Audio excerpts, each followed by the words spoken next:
Ma question est-il juste de ne pas être végétarien? Je veux dire, les gens qui mangent de la viande n'ont-ils pas tort?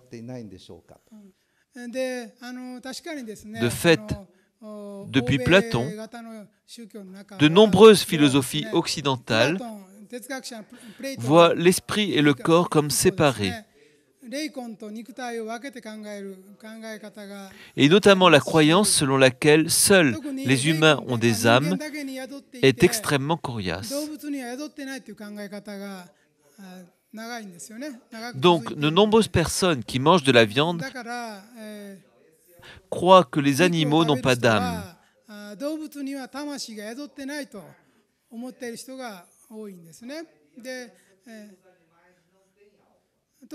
Cependant, des cultures orientales, comme en Inde, croient que les animaux possèdent aussi une âme.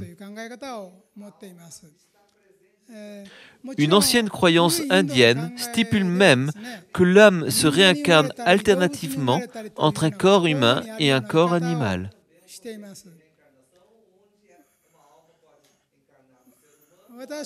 Pour moi, les âmes humaines sont bien humaines. Cela dit, les animaux aussi sont dotés d'émotions, même si à un niveau peut-être moindre.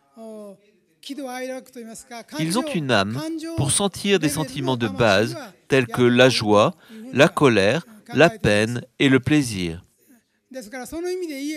C'est pourquoi je dois dire que vous avez tort de croire qu'il est acceptable de manger des animaux parce que ceux-ci n'ont pas d'âme. Mais pour en dire davantage en matière de végétarisme,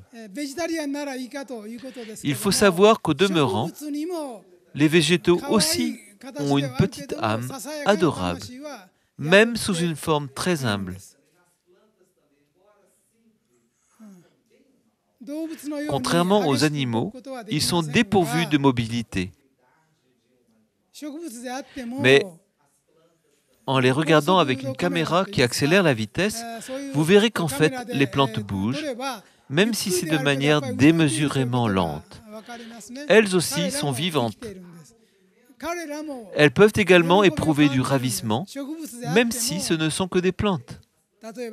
Par exemple, après une série de jours torrides comme aujourd'hui, elles se réjouissent quand la pluie tombe, ou alors quand le soleil brille, après un passage nuageux en continu. Donc, même les plantes sont capables d'émotions simples, comme la joie et la peine.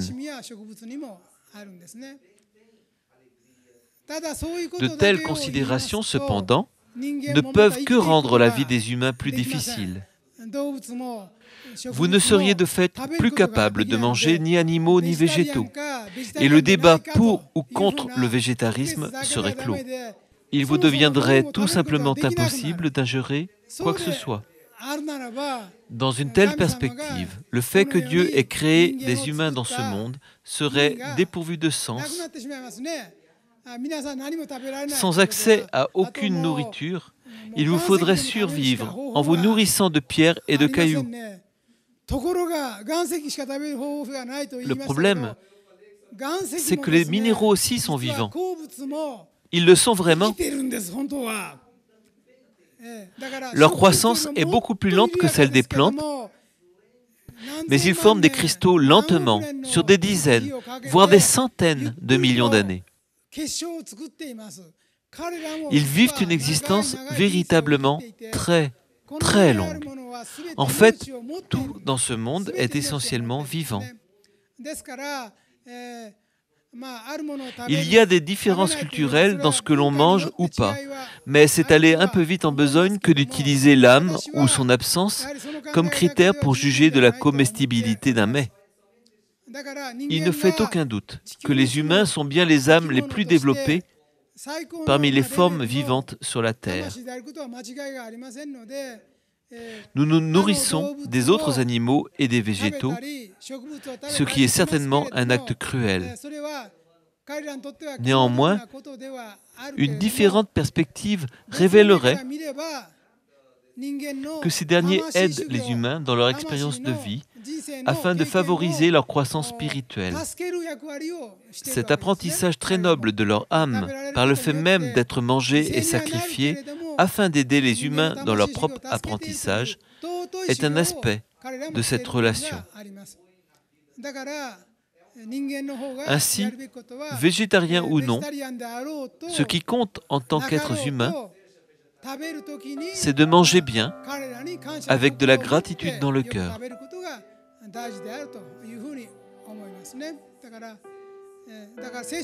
Il se peut que vous vous sentiez coupable de prendre une vie,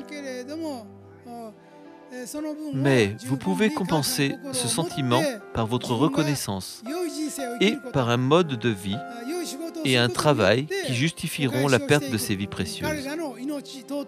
Si vous pouvez rendre leur offrande en produisant une amélioration valant 5 ou 10 fois la vie prise, alors ils vous en témoigneront de la reconnaissance.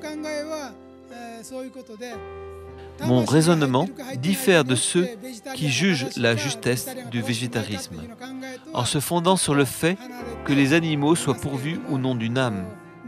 Assurer la subsistance d'une seule vie humaine peut exiger de nombreux sacrifices. Nous devons les envisager comme des sacrifices précieux, et je crois qu'on peut apporter du sens à ces sacrifices en faisant des efforts pour créer une société meilleure.